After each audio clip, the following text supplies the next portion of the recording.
Dios les bendiga, mis amados hermanos. Les saluda el doctor Adrián Nájera de la Universidad Teológica Dayspring Theological University. Vamos a empezar con nuestra parte 2.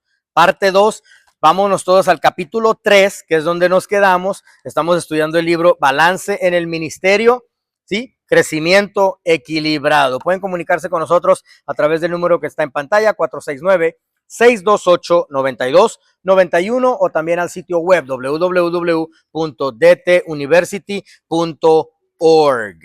Parte 2, balance en el ministerio, cultivando la armonía entre el llamado y la familia. Ser esposo, ser padre, ser madre en el hogar, siempre vas a estar ministrando a alguien. Estás pastoreando. Si estás casado, estás pastoreándola a ella. Si estás casada, estás pastoreándola a él. Tienes hijos, estás pastoreando a tus hijos. Tienes un ministerio, estás pastoreando tu ministerio. Estás soltero, estás pastoreando tu vida, ¿verdad? Pero la familia no es un obstáculo para el ministerio, sino es la primera plataforma de donde se modela el ministerio. La familia es donde desarrollas habilidades. La familia es de donde nace el liderazgo. La familia es donde se establece la credibilidad. La familia es donde te refugias. La familia es de donde tomas aliento. Ese inflar, insuflar, indujo, ese soplo. La familia es de donde tomas aliento para propelarte, para lanzarte a desafíos con una seguridad de que tienes ese respaldo detrás de ti. Dice el tercer párrafo, que gobierne bien su casa. Estoy en 1 Timoteo capítulo 3 versículos 4 y 5. Que gobierne bien su casa, que tenga a sus hijos en sujeción con toda honestidad, pues el que no sabe gobernar su propia casa, ¿cómo cuidará de la iglesia de Dios? Vámonos por partes. Que gobierne bien su casa. No es ser un dictador, sino un cuidador. Es el sentido en el original, ¿sí?, del griego en el que está escrita esta porción. Un cuidador, un administrador. Mírense todas las manos, por favor. Todos mírate tus manos. ¿Sabes qué hay ahí en tus manos? En tus manos está tu familia que Dios te delegó para cuidar de ella. Cuando llegues al cielo, Dios no te va a preguntar cuántas iglesias abriste, cuántas escuelas cubriste, cuántos países conquistaste. En tus manos está tu familia y Dios te va a hacer responsable cómo cuidaste a tu familia. Entonces, que gobierne bien su casa habla de una estructura gubernamental teocrática. Te voy a hablar palabras muy avanzadas y voy a ir lento para que conozcas qué es estructura gubernamental teocrática. Que gobierne bien su casa significa que funcionas bajo el gobierno de Dios, que es la teocracia. ¿Sí? No es un totalitarismo, no es una anarquía, no es una democracia, no es un parlamentarismo, ¿sí? No es un porfiriato en mi país, Porfirio Díaz, que gobernó el país con mano dura por 38 años, sí, ya murió, ya falleció, sí, Dios lo tenga fuego lento. Dios lo tenga fuego lento a Porfirio Díaz. Bueno, entonces, no es un porfiriato, sino que gobierne, está hablando de la estructura de gobierno de Dios. Ahora te voy a definir qué es teocracia. Teocracia es sumisión voluntaria. Que dice, gobiernas tu casa, pero no significa estar encima. Gobierna su casa significa, me someto a las necesidades de ellos para lanzarlos y para elevarlos. Ya entendiste qué es la teocracia. Una sumisión voluntaria donde no eres un dictador, sino eres un cuidador. El que magistra, el que administra los dones de esta mi hija para ver qué puedo lograr yo, lo máximo que yo puedo lograr en su vida. ¿Sí? Y sus hijos en sujeción. ¿Qué significa? Que sus hijos son obedientes y respetuosos, sin ser forzados. ¿Sí? Con toda honestidad, ¿qué es esa parte? Con toda honestidad significa ser el reflejo que el Padre ha inculcado, valores y límites claros. ¿Sí? Eso es con toda honestidad. Pues el que no sabe gobernar su propia casa, ¿cómo cuidará de la iglesia de Dios? Esa es una pregunta retórica. La familia, siendo una unidad pequeña, si el hombre no la pudo manejar, hombre o mujer, ¿ok?, ¿cómo manejará la iglesia? O un ministerio. La iglesia se compara implícitamente con una familia extendida, porque lo es. Es la casa de Dios, pero son las familias de la comunidad. Por lo tanto, el hogar viene siendo o es considerado tu campo de entrenamiento. ¿Sí? Tu campo de entrenamiento fundamental, y es una prueba visible de tu capacidad de liderazgo. Y esa capacidad de liderazgo en la familia es donde desarrollas la paciencia, ¿verdad? Porque te tengo paciencia. Paciencia es donde desarrollas sabiduría, y la van a regar. Porque en la iglesia también la van a regar. Cuando Dios me enseñó a mi paciencia, era un hombre muy arrebatado, muy militante. Y llega Jared y hacía de esas, pero sabrosas. De esas que se desborda el pañal y llega hasta la nuca. ¿Sí sabes cuál, verdad? En Casa Vieja, restaurante colombiano, ahí ensució el mantel, ensució el mesero, ensució la bandeja paisa, ensució a mamá. Y yo me estaba riendo de que la mamá estaba bañada. Sí, de esas veces que quieres, que no sabes si botar al chiquillo junto con todo el pañal a la basura. Sí, de esas veces así. Y yo me estaba riendo de Leti y de repente me asomo, mi brazo estaba también todo embarrado, yo por acá por abajo. Y cuando estábamos ahí, que el mesero estaba ayudándonos para ya largarse, o sea, ayudándonos para llevar todo el carro para allá se vayan, sí. Sí, y volteas a ver el chiquillo, a ver si tiene un cargo de remordimiento o algo, y se te queda bien y hace. Y yo estaba enojado, frustrado, no sabes qué hacer. Y Dios me dice, Adrián, esos son mis hijos. Esa es la iglesia. Esos son los alumnos. La van a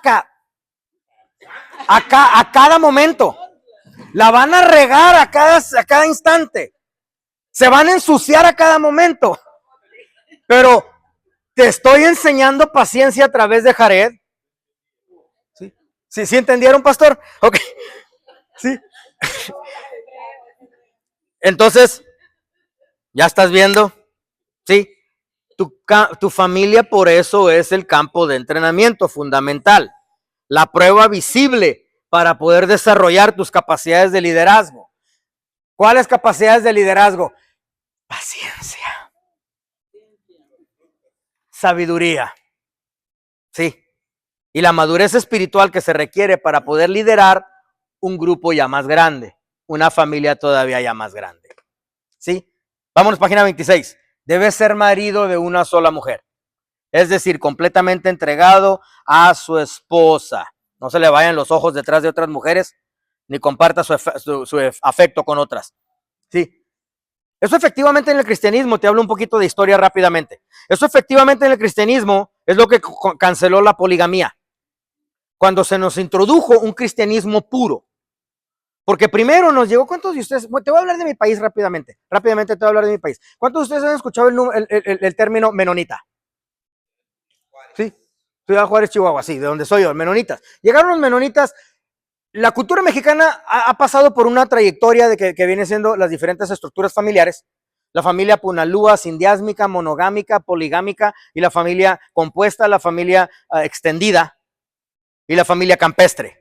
Es un desarrollo a través de diferentes familias. Cuando nos cae a nosotros, porque los holandeses y los alemanes fueron hechos, los corridos los aventaron fuera de Holanda, entran a México, pues en la cultura menonita traían su poligamía. Y como son muy viejas esa cultura, han entrado a muchos países, no solamente México.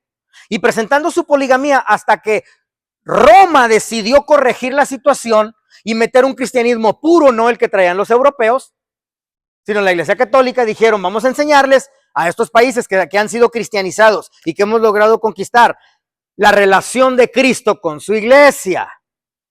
Hasta que el cristianismo decide corregir la situación de Cristo con la iglesia, es de que se corrigió toda esta espantosa estructura cristiana de poligamía. Por eso me preocupa, y le estoy hablando en la transmisión a mis amados hermanos venezolanos. Por eso me preocupa que Venezuela está haciendo, los menonitas están visitando Venezuela muy seguido. Me preocupa mucho que están entrando a predicar y que se les están metiendo con donativos y con amor y con todo. No sé hacia dónde van encaminados, pero lo que cancela la poligamía en los países que fueron cristianizados es cuando se introduce un cristianismo puro, de que el hombre debe de ser marido de una sola mujer. Porque se demostró y se purificó ya el concepto familiar, de eso se le llama la alianza. La alianza es la relación de papá y mamá, ¿sí? Para poder cancelar el papilomavirus, que es la propagación de enfermedades de transmisión sexual a través de múltiples relaciones. ¿Sí? Lo que resolvió todo el asunto es la enseñanza verdadera de Cristo con su iglesia. Número 2, debe gobernar bien su casa. Excelencia en su liderazgo en la familia. El cuidado hacia la familia no es negociable. No es negociable. El cuidado de la familia es prioridad. Número 3, los hijos del pastor. Los hijos son la evidencia pública del empeño que el líder o el pastor le dio a su familia. Por ende, como consecuente, el reflejo de cómo manejará el ministerio. Es una lógica de Dios, te dice ahí el último párrafo de página 26.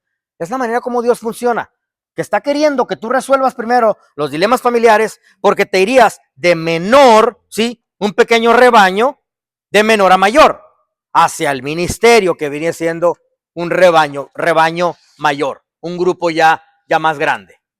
Muy bien, página 27, el modelo de la familia no es opcional, ni puede ser redefinido. Eso lo digo porque todos hemos dicho este comentario. No, pero es que mi familia así se hacen las cosas. No, pero es que mi crianza fue así. No, pero es que nosotros no somos la familia tradicional. No. Nada de que en mi familia es diferente. O nosotros tuvimos cierto tipo de crianza. Quizás si vienes de familias con disfunciones, en algunos sentidos. Pero eso no te da la justificación de seguir disfuncional el día de hoy. Me puedes decir, Adrián, ¿cómo puedes esperar que yo sea el padre perfecto, que yo tenga la familia perfecta? Si vengo de un padre y tíos y abuelos, tecatones, marihuanos, esquineros, borrachones, ¿cómo puedes esperar que yo tenga una familia perfecta? Déjame decirte por qué. Porque en Cristo se desvanecen todos los códigos genéticos. Tu familia de hoy, tu familia actual, es tu nuevo comienzo. En Cristo se desvanecen todos los códigos genéticos. Se corta la línea y de aquí en adelante yo sí puedo ser la familia perfecta. ¿Por qué? Porque voy a ser la familia perfecta con la que tengo ahorita. Amén.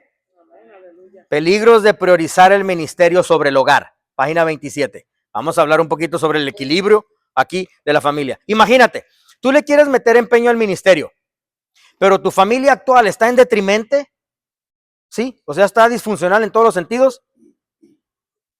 Afectarás la salud emocional y espiritual. Mira los efectos que vas a tener si no resuelves lo de tu familia. Afectarás la salud emocional y espiritual de todos los involucrados, tanto de como los que vives, como de los que vas a ministrar. ¿Sí?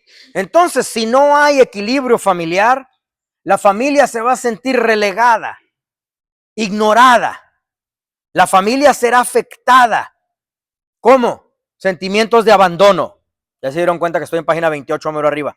¿Sí? La familia será afectada. Falta de conexión familiar. Hijos con resentimiento contra el ministerio. El mismo ministerio es su enemigo y con toda razón, porque siempre se la pasaron compitiendo por el tiempo. ¿Sí? Falta de conexión familiar. Y surgen todo tipo de entonces problemas matrimoniales. También va a repercutir en lo que viene siendo tu alianza. Te recomiendo anotar ese término, porque ese término es un término oficial. Es un término es la relación de la alianza es papá y mamá. ¿Sí? Alianza es papá y mamá. Hay diferentes. Cuando estudies algún curso de consejería sobre la familia, sin conocer los términos, te vas a dar cuenta que la alianza es la prioridad. La alianza es la prioridad. Sí.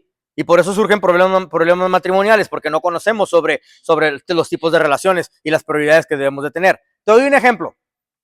Te doy un ejemplo. Hijo parental. Hijo parental es el hijo al cual se le delega todas las responsabilidades del hogar. En una familia campestre, por ejemplo, los que se criaron en el campo, es al hijo el que se le permitía meterle disciplina corporal a todos los demás. Le tenía derecho de pegarle el mayor a todos los demás, ¿verdad? Entonces teníamos algo así que se llama coalición. Coalición es el mayor se afilia con el menor para atacar al del medio, porque el del medio lo ven como un accidente. Ese nada más sale sobrando, es el más tontito de todos. El primero pues es el que se le da más amor. El último es el también se le da mucho amor, pero el del medio ese tú nada más aquí estorbas, es todo. Y en la iglesia sucede lo mismo. Por eso tenemos la iglesia y la familia, las únicas dos instituciones sagradas, porque le funciona la estructura en las dos. En la iglesia tenemos lo mismo. El mayor, el más colmilludo, se afilia con el más tontito para atacar al del medio porque le estorba. El mismo molde, ¿sí? Entonces tenemos periferias, padre periférico, hijo periférico, que no camina en la carretera central del hogar el padre. El padre está delegado al hogar porque otra disfuncionalidad, dominio matriarcal, la mamá. Sí, la mamá tiene su dominio matriarcal. Aquí tú nada más traes el cheque, pero no opinas. Quiero que sepas, Jesús Carrizales, que tú aquí nada más me traes el cheque, pero tú aquí no opinas nada. No, pues está bien.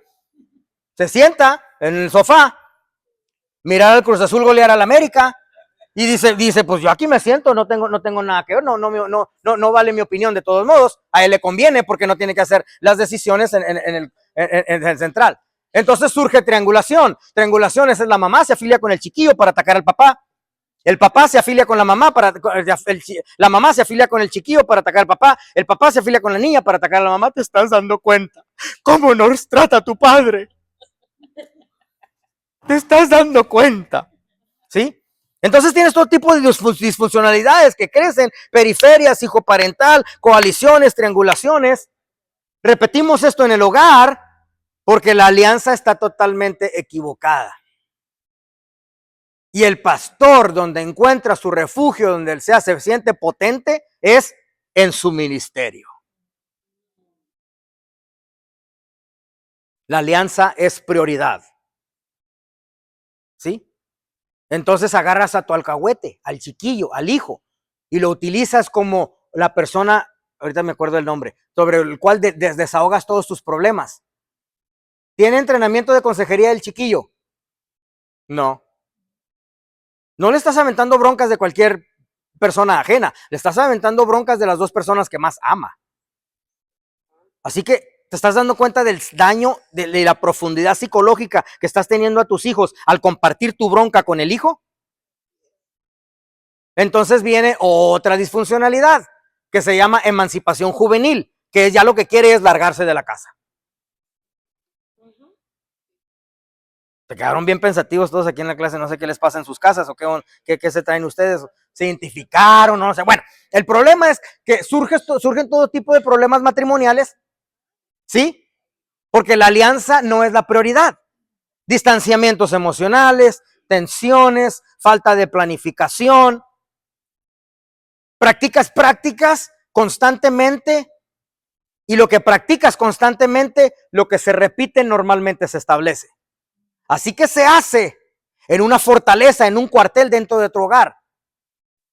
Y tiene que venir 2 Corintios capítulo 10, versículo 3 y 4 a decirte que nuestra carne, que nuestro pleito no es contra carne ni sangre, sino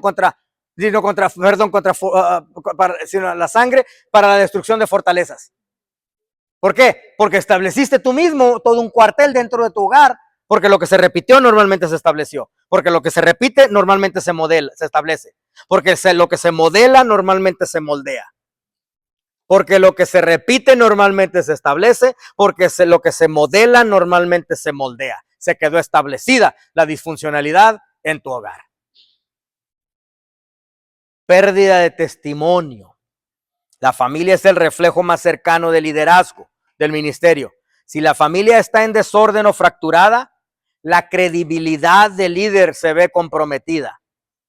El líder se para el púlpito y predica valores familiares. Se para en el púlpito y habla del amor y del respeto. Se para en el púlpito y habla de principios, habla de estabilidad familiar. ¿Sí? Pero está perdiendo el testimonio.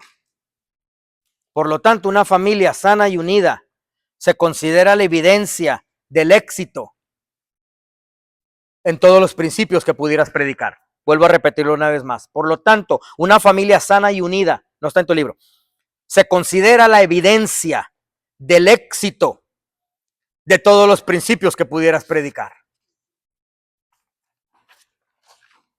¿Sí?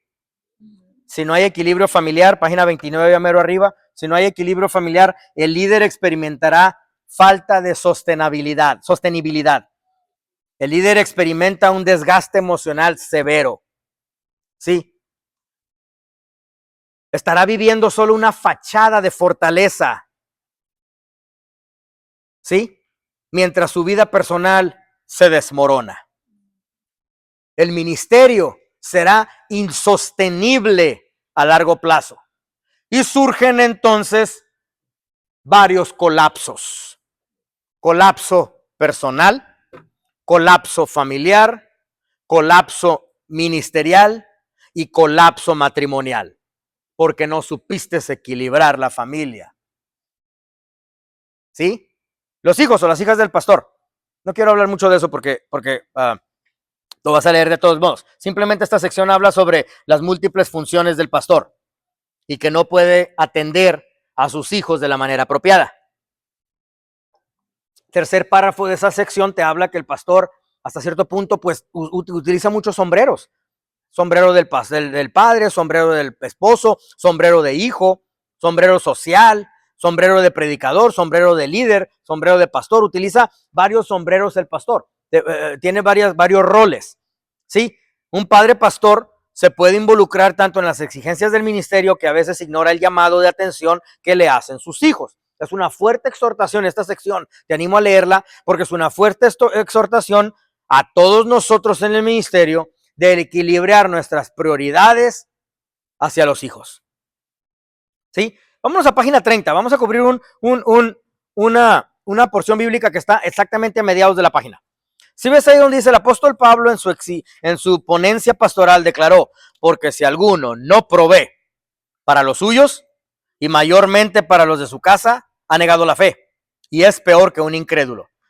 Cuando buscas la palabra padre en un diccionario secular, ¿verdad que los diccionarios tienen varias definiciones? 1, 2, 3, o A, B, C. ¿Verdad que los diccionarios para una palabra tienen varias definiciones? Cuando buscas la palabra padre en un diccionario, te vas a dar cuenta que una de esas definiciones, no la primera, sino la segunda o la tercera, va a ser proveedor.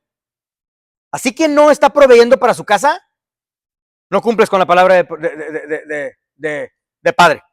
La provisión no se limita solo a lo material, tampoco. No estoy hablando de comida, ropa y techo, sino también implica esta provisión de cuidado emocional, cuidado espiritual, cuidado afectivo. ¿Sí? Puedo estar yo en Chile, puedo estar en Myanmar, Burma, Nepal, Sri Lanka, India, Singapur, donde sea.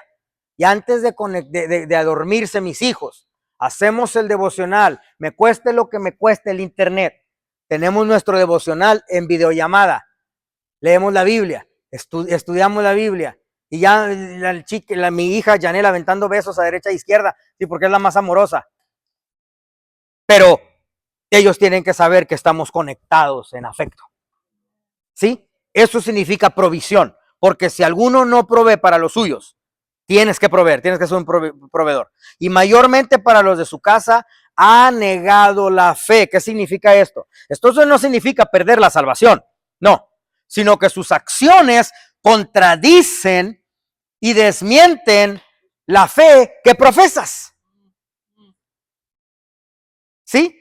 La fe cristiana no es solo una creencia teórica, sino que se manifiesta en acciones de amor y de cuidado. Por lo tanto, el ministerio sí comienza con la propia familia. Y es peor que un incrédulo. Eso está fuertísimo, ¿sí? Pablo compara a un creyente que no cuida de su familia con un incrédulo o a una persona sin fe. Lo hace para enfatizar él que incluso en las sociedades no cristianas de su época era una norma cultural y moral el cuidar de la familia. ¿Sí? Un cristiano que abandona esta responsabilidad está actuando de una manera inferior a la de una persona sin conocimiento de Dios. Una persona, un cristiano que abandona esa responsabilidad de cuidar la familia, está actuando de una manera inferior a la de una persona sin conocimiento de Dios. El hombre cristiano que descuida a su familia transmite la idea que no la valora. No cumplir con la familia es una grave, fatal, moral que contradice los principios cristianos. La familia es el círculo más cercano que tienes. ¿Cómo no disfrutarlo? El ministro, página 31, el ministro sin equilibrio familiar percibe hipocresía a sus familiares en vez de un buen testimonio. Y también a los varones de la congregación. ¿Sí? El éxito ministerial, mira, el éxito ministerial y el éxito ministerial son fundamentalmente conectados. El hogar es el fundamento del ministerio, ¿ya? Por lo tanto, si el fundamento está débil, la estructura del ministerio, mira, te voy a hablar para que no te impresionen las mega iglesias. Si el fundamento, que es la familia, ya dijimos, está débil, la estructura del ministerio, por más grande que parezca visualmente, no podrá sostenerse a largo plazo. Y el doctor Homer Canales, aquí que está presente, es testigo. Yo sé que ha visto más colapsos de mega iglesias que yo. Sí, porque ha pastoreado también iglesias muy grandes él. Y yo sé que él me respaldaría en lo que estoy por decir.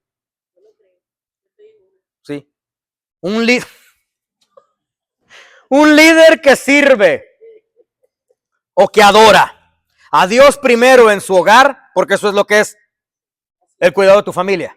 Adoración hacia Dios. Un líder que adora a Dios primero con su hogar, con su familia, es un líder que construirá un ministerio sólido y duradero. Es lo que quiere decir ese primer párrafo de página 31. ¿Sí? Segundo párrafo.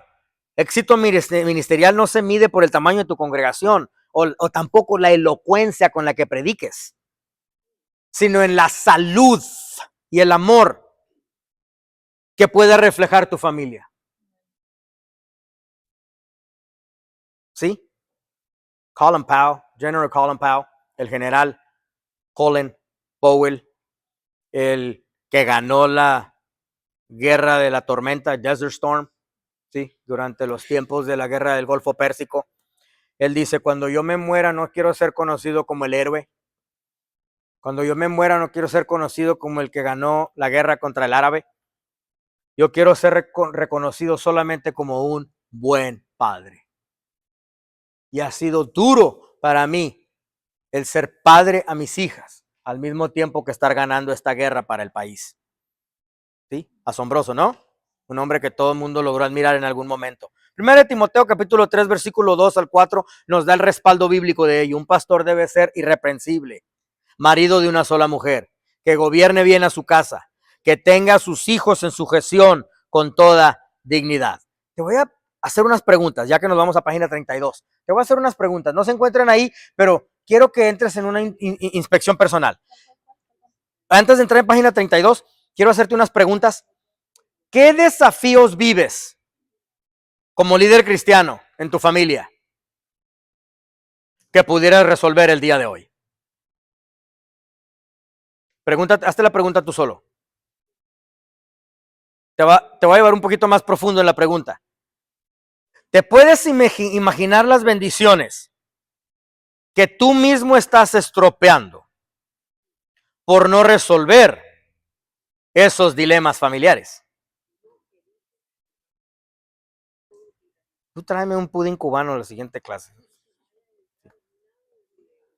Bueno, supongamos, arroz con gris también para que lo acompañes. Supongamos que ya cometiste ese error, que ya no sucedió. Entonces ahora, ¿cómo lo resolvemos? ¿Sí? Y la respuesta está en esa página 32 a mero arriba. Y es responsabilizarnos de los errores que hemos cometido. Porque como dije, la razón por qué un pastor no busca asesoría es por orgullo, ¿verdad? Así que al reconocer tu negligencia, al reconocer tu fracaso, al hacerte responsable, admitir tu error, ¿sí? Es donde se empieza. Y el siguiente párrafo te dice confesarlo a Dios. Y lo más complicado, confesarlo a tu familia. Tu familia estará muy agradecida que tiendes el problema sobre la mesa, te explayas abiertamente, ¿sí?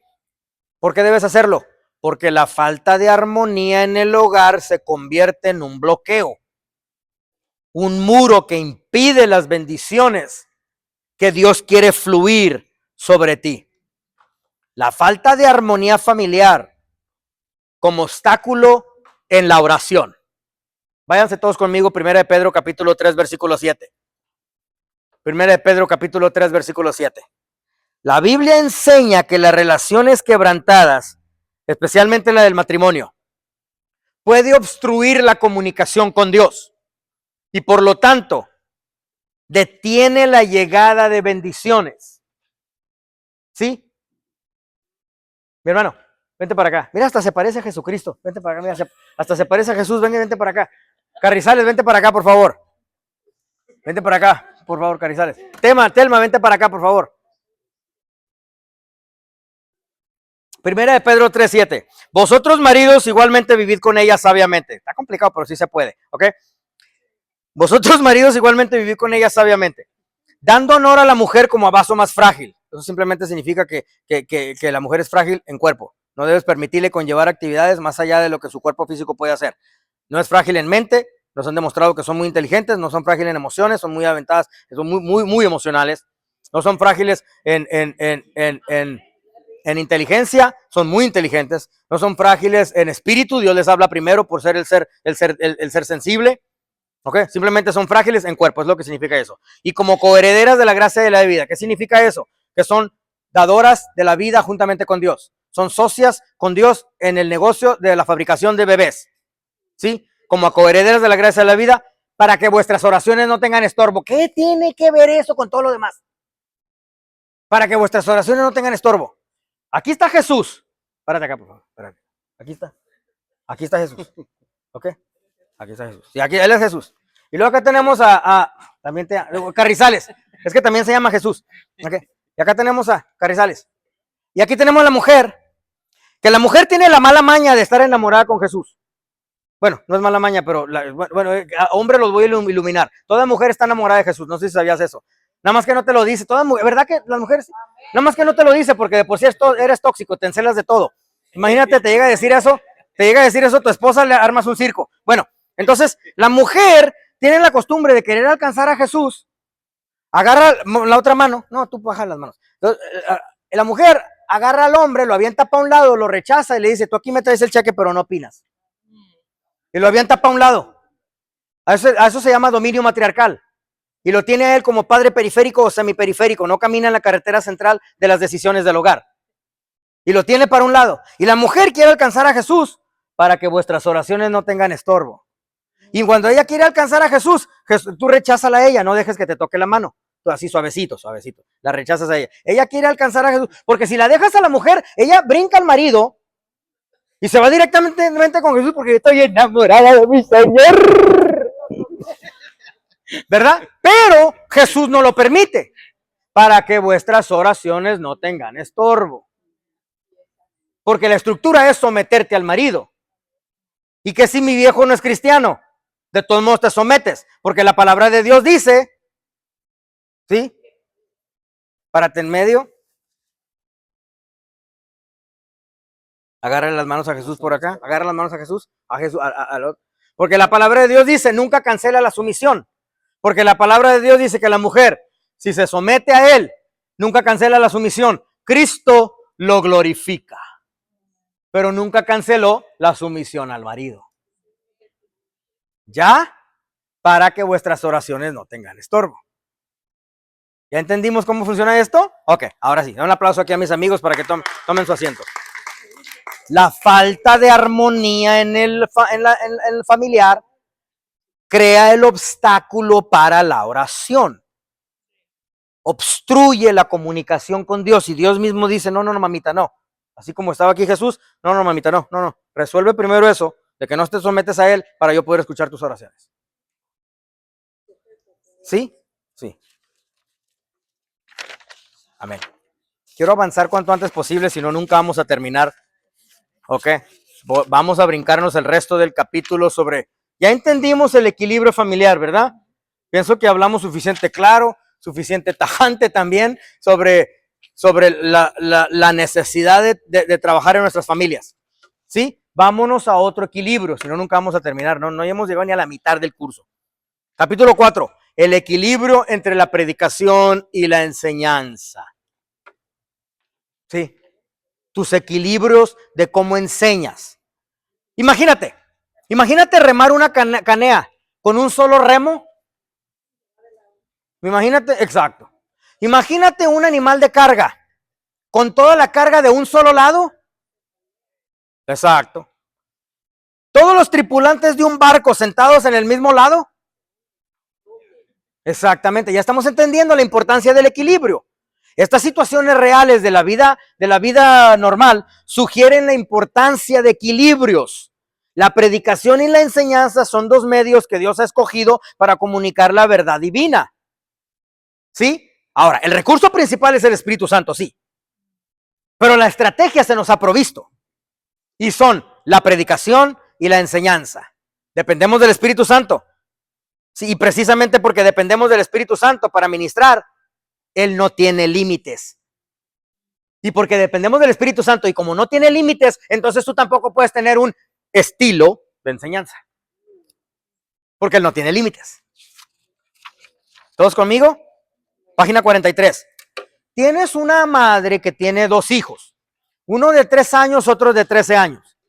El de 3 años tiene buen apetito, pero necesita alimentos blandos. El de 13 años ya conoce más comidas, diversas comidas.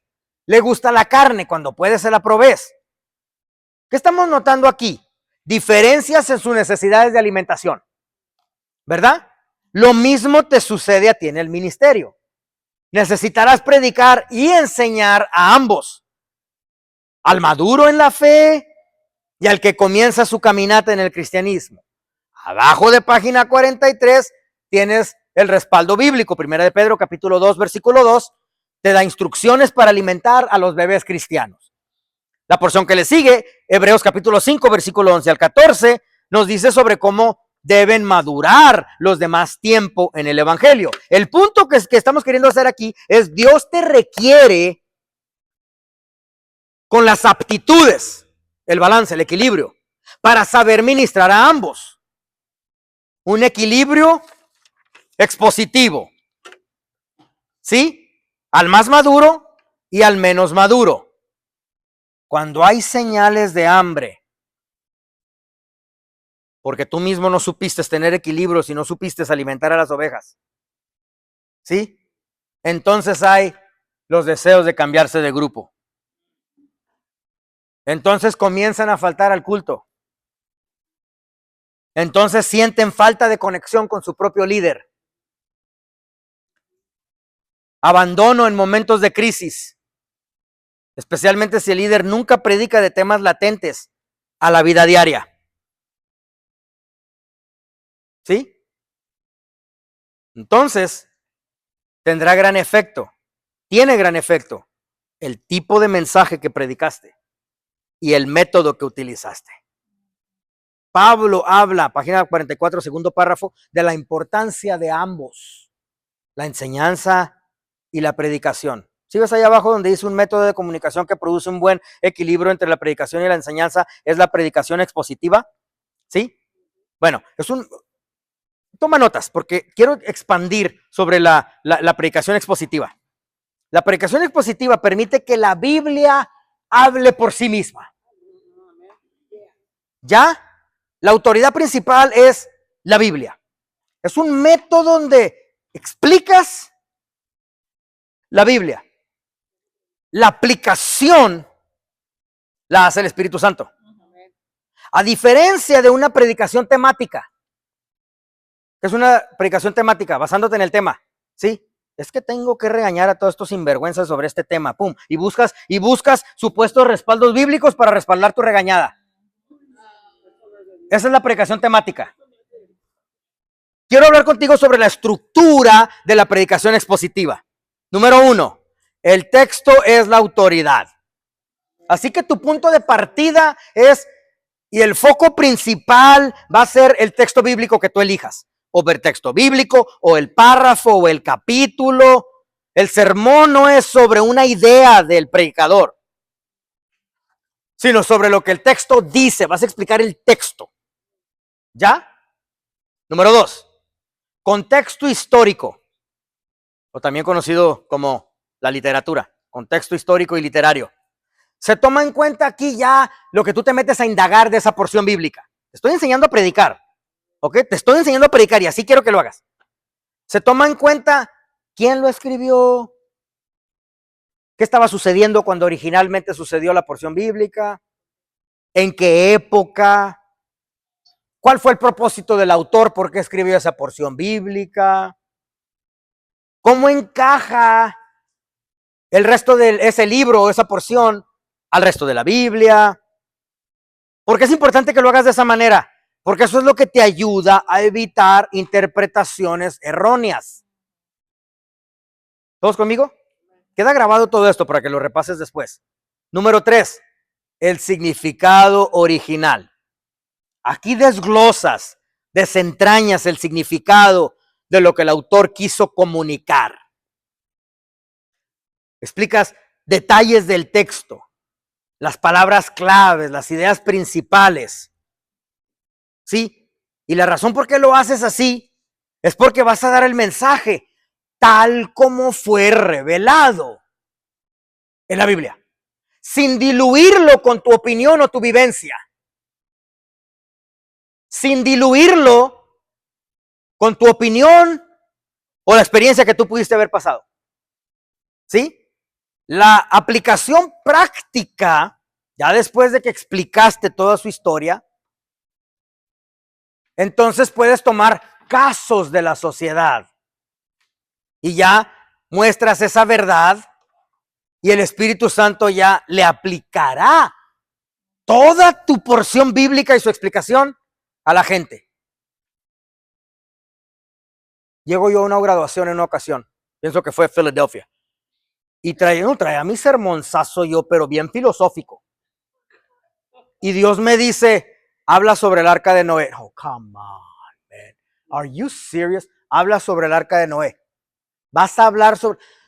Ahí me tienes haciéndole ridículo que el elefante, que la trompa, que ahí me tienes haciéndole ridículo que la ovejita. Ahí estaba yo con el micrófono. ¡Bah!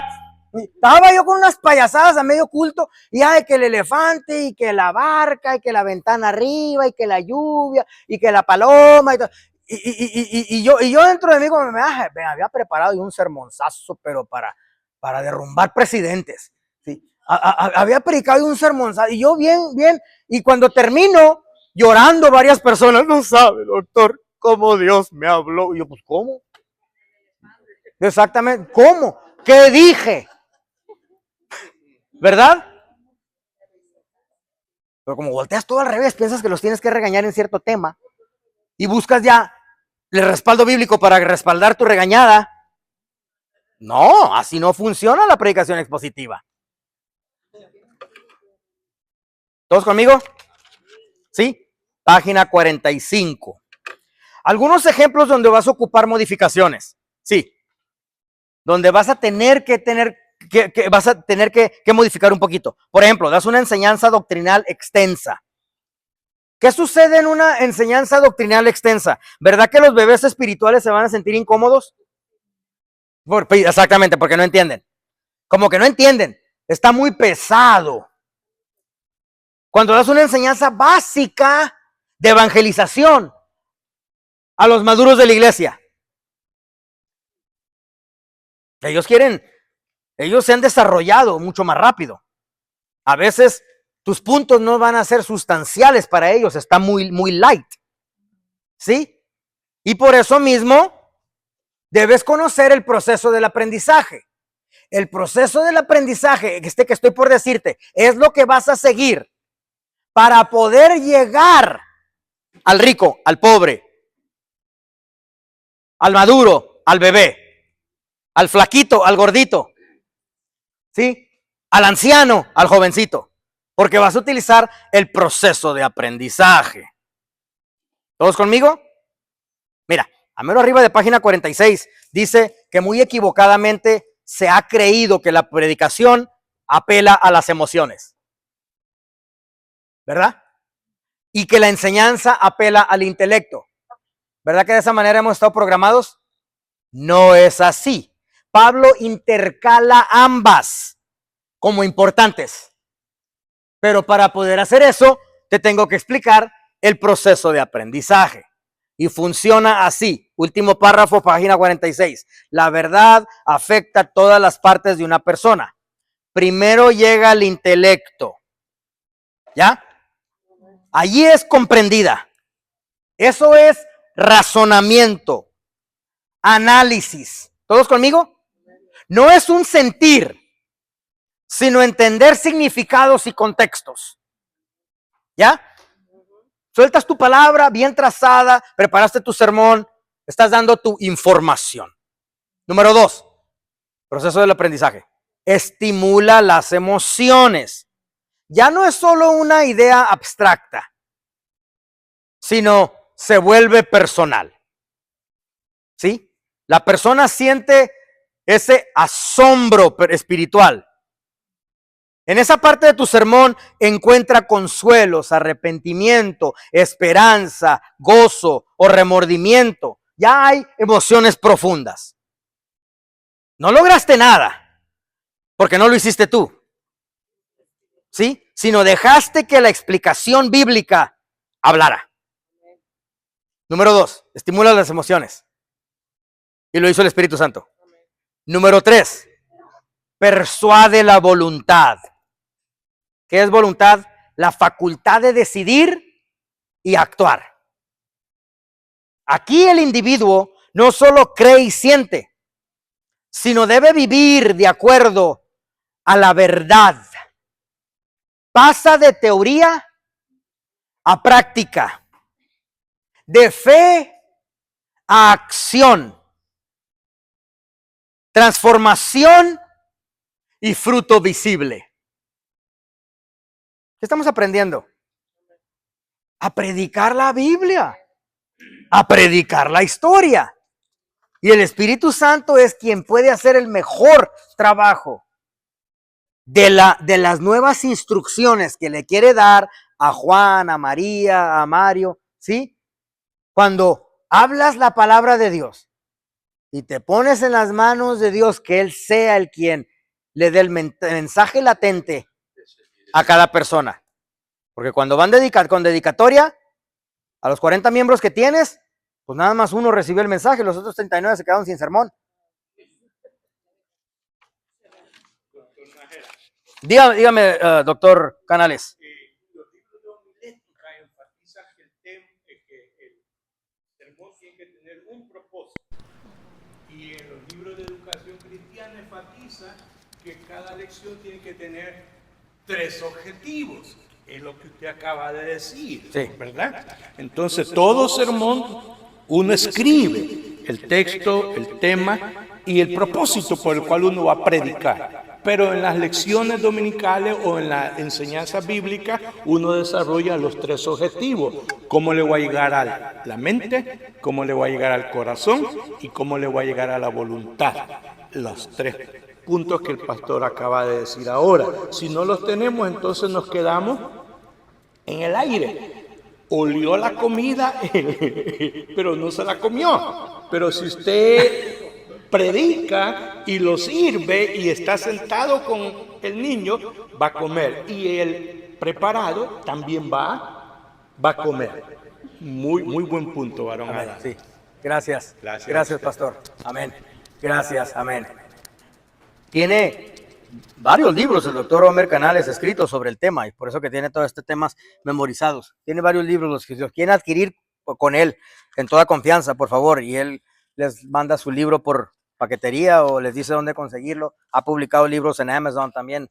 Doctor Homer Canales, con H. Homer con H. Doctor Homer Canales, hondureño, pero nunca hemos compartido una baleada juntos. Y en algún momento me invitará a una baleada. En el modo compartiremos una baleada, yo invito. Capítulo 5. La cubana. Balance entre el trabajo y el descanso. Amén.